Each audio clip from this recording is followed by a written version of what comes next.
आज हम press conference इसलिए कर रहे हैं कि राज्यसभा में सरकार हमको बोलने नहीं दे रही। रूल 267 के तहत हम लगातार 11 दिन से ये मणिपुर का विषय उठा रहे हैं और मणिपुर ये सब्जेक्ट या किसी छोटी मोटी घटना नहीं है। ये तो देश का बहुत बड़ा एक घटना है और खास करके हम ये चाहते थे कि प्रधानमंत्री जी सदन में आए, अपने विचार रखे, क्योंकि सिर्फ होम मिनिस्टर का सवाल नहीं है और जो चीज़ें प्रधानमंत्री के अधीन होते हैं, जो सूचनाएं उनको मिलती है, वो सारी सूचना होम मिनिस्टर को नहीं मिल सकता, उसमें लिमिटेशन है। लेकिन यहाँ पर सदन में प्रधानमंत्री आकर बात करने के लिए तैयार नहीं है। वो इलेक्शन प्रचार में है, राजस्थान जा रहे हैं, मध्य प्रदेश जा रहे हैं, छत्तीसगढ़ जा रहे हैं और आज पूना में है। और ऐसी कौन सी बड़ी वहाँ पर इवेंट है कि पार्लियामेंट छोड़कर वहाँ पर जाते हैं और अपोजिशन पार्टी के खिलाफ भी बात करते हैं। कहीं भी जाने दो, अपोजिशन पार्टी को टोकते हैं। और जो व्यक्ति, जो प्रधानमंत्री सदन में रहकर जवाब देने के बजाय ये बाहर जवाब देते हैं, बाहर हमको टीका टिप्पणी करते हैं।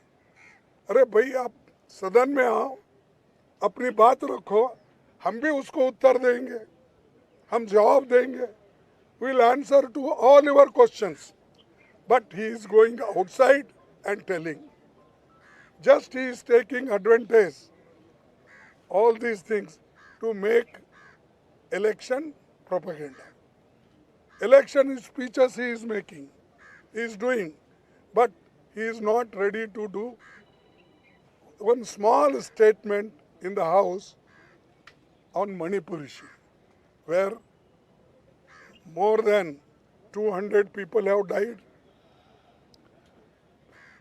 5,000 people are injured, nearly 60,000 people are vacated their houses, more than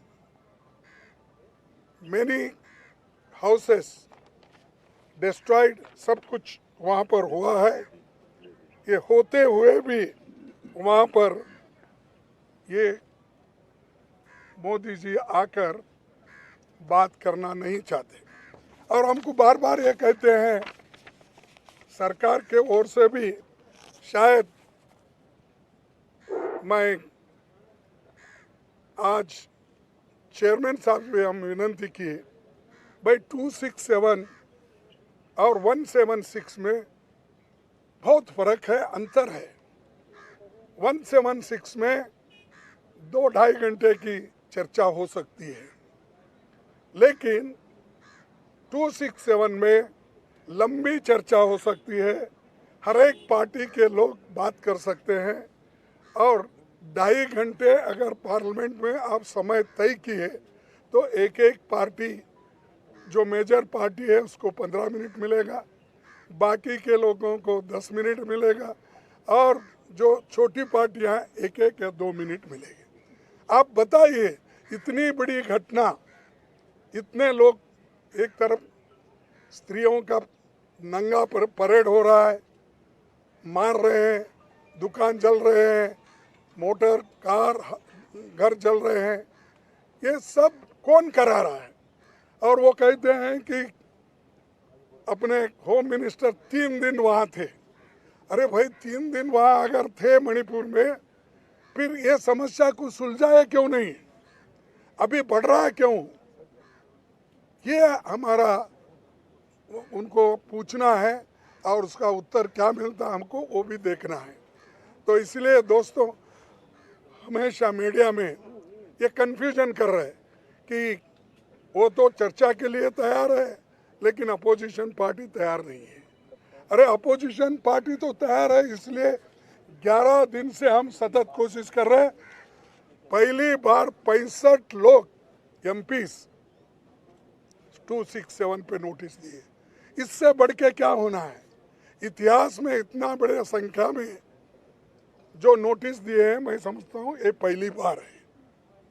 in spite of that they are not worried, क्योंकि उनके पास मेजॉरिटी है, बुलडोजर लगा रहे हैं और हमेशा यही बात करते हैं कि देश आगे बढ़ रहा है, लेकिन इसको पीछे ढकलने वाले वही लोग हैं।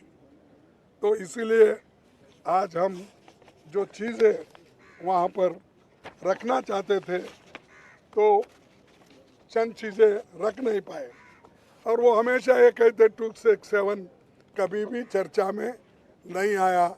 सदन में वो चेयरमैन साहब को भी वही बताया गया उन्होंने, लेकिन हमारे पास आंकड़े हैं। 267 में 7 बार 7 ओकेजन्स उन्होंने इस सदन में क्वेश्चन आवर बाकी के सभी बिजनेस स्टॉप करके 7 बार समय दिया गया है। उसी तरह क्वेश्चन आवर स्टॉप करके 10 ओकेजन पे उन्होंने इस पे चर्चा, ऐसे विषय पे 267 पे चर्चा करने के लिए समय दिया गया है।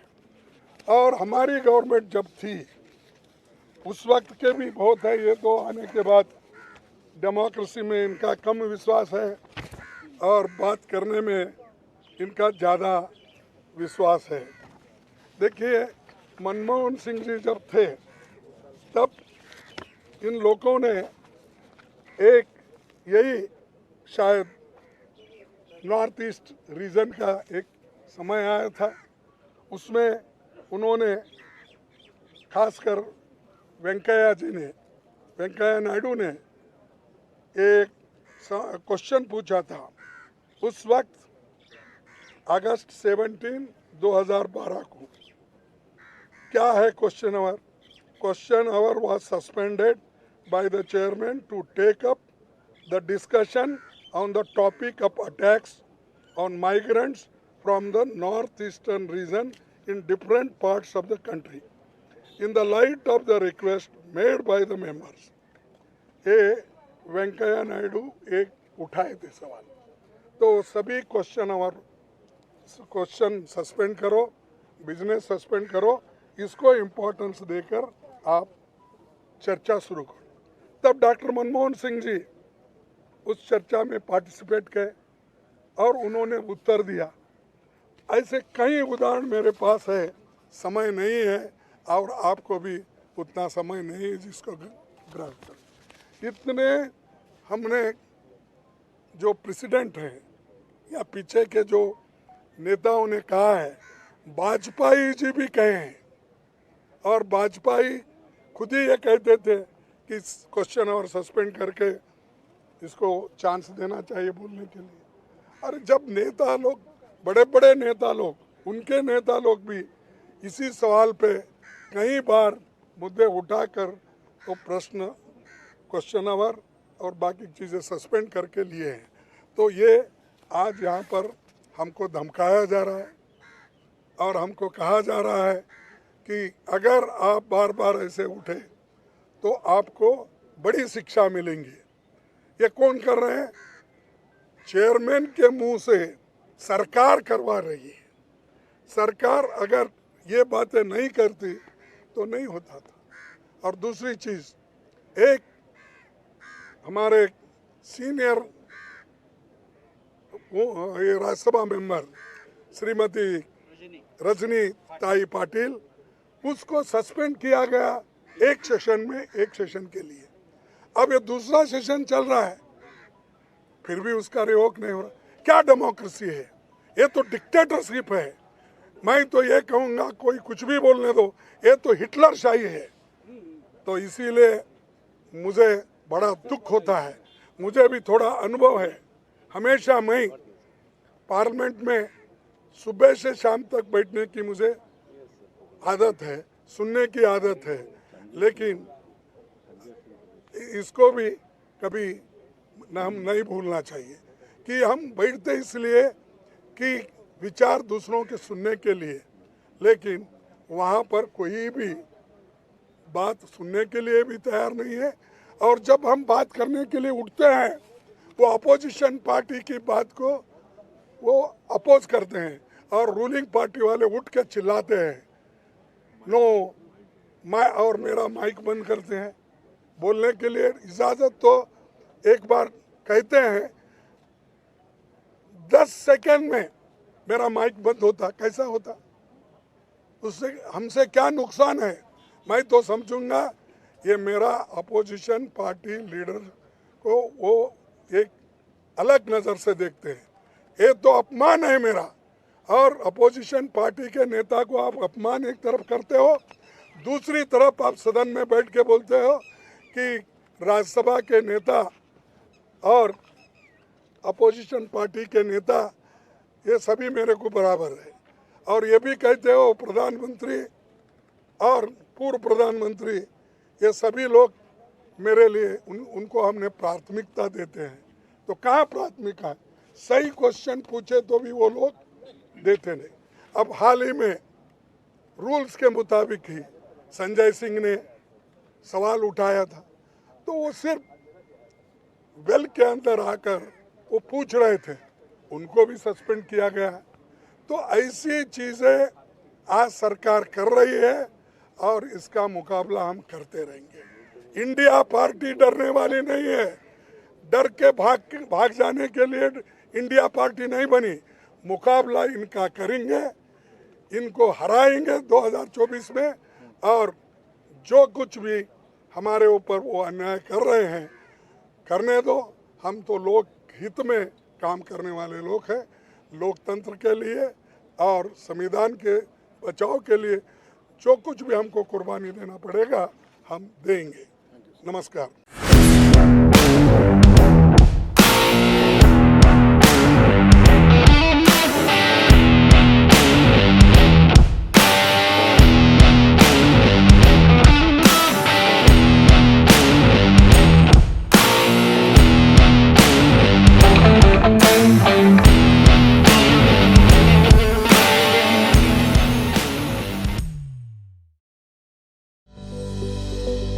Welcome to K-Mall, a premium project by Kaleen Group. K-Mall is in the heart of Kolkata's electronic, garment and lifestyle hub, Khidirpur. K-Mall, which is designed as a world-class mall, is the outcome of endless effort of our experts, combined with modern superb techniques and new age design. Book now